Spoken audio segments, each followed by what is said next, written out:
चलो चलो आयो आयो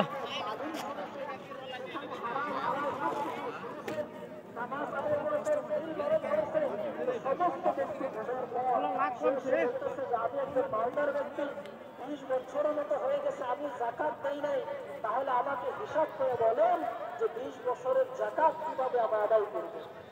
এরকম ভাবে একজন ব্যক্তি যুবক হওয়ার পর থেকে নিয়ে নামাজ পড়ে নেই, কিন্তু আল্লাহর রাস্তায় যাওয়ার পর সে হাদিস কোরআনের আয়াত সমস্ত শোনার পর তার ভিতরে আল্লাহর ডর সৃষ্টি হয়েছে।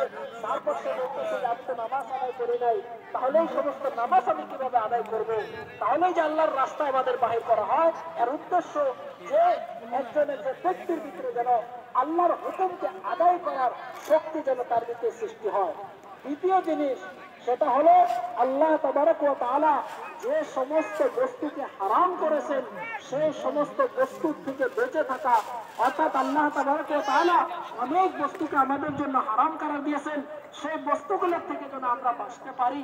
তাহলে কি হবে, আমাদের ভিতরে যদি কোনো ব্যক্তি আল্লাহ তাআলার প্রত্যেকটা ফরজকে আদায় করে আর প্রত্যেকটা নাজায়েজ হারাম বস্তুকে থেকে বেঁচে যদি সে আল্লাহর নিকটে যেতে পারে, তাহলে প্রথমবারে সে আল্লাহর প্রথম আউয়ালে ওয়াহলা অর্থাৎ প্রথমবারে আল্লাহ তাবারক ওয়া তাআলা তাকে জান্নাতে প্রবেশ করে। তাহলে আমাদের এটা বোঝা গেল যে প্রত্যেকটি ফরজকে আদায় করতে হবে, প্রত্যেকটি হারামকে আমাদেরকে ছেড়ে চলতে হবে, তাহলে আল্লাহ তাবারক ওয়া তাআলা আমাদেরকে জান্নাতে দিবেন। আর দুনিয়ার মধ্যে যদি আমাদের কোনো গুনাহ হয়ে গেছে, তাহলে আল্লাহ তাআলা আমাদের জন্য তওবা রেখেছেন, আমরা তওবা করব।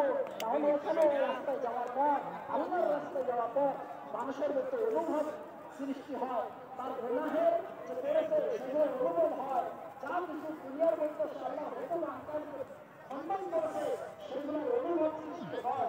তারপর ওই সমস্ত দেখার পর তারপর আল্লাহ আনুগত্য, আল্লাহ অনুসরণ অনুকরণ করার তার ভিতরে একটা প্রভাব সৃষ্টি হয়। আল্লাহ রাসূল সাল্লাল্লাহু আলাইহি সাল্লামের সুন্নতের উপরে, সুন্নতের জীবনের উপরে চলা তার ভিতরে প্রতিভা সৃষ্টি হয়। এই জন্য আল্লাহর রাস্তায় আমাদেরকে বাহির করতে হয়, আল্লাহর রাস্তায় আমাদেরকে যেতে হয়। যদি এই সমস্ত বস্তু আমাদের ভিতরে আসে, তাহলে আমরা প্রত্যেকজন ব্যক্তি আল্লাহর রাস্তায় বাহির হবো। আমরা 4 মাস লাগাবো ইনশাআল্লাহ। প্রত্যেকজনে আমরা নিয়ত করে এলাকা করি যে এই সমস্ত বস্তু আমার জীবনে আনার মধ্যে আমি ইনশাআল্লাহ আল্লাহর রাস্তায় 4 মাস লাগাবো।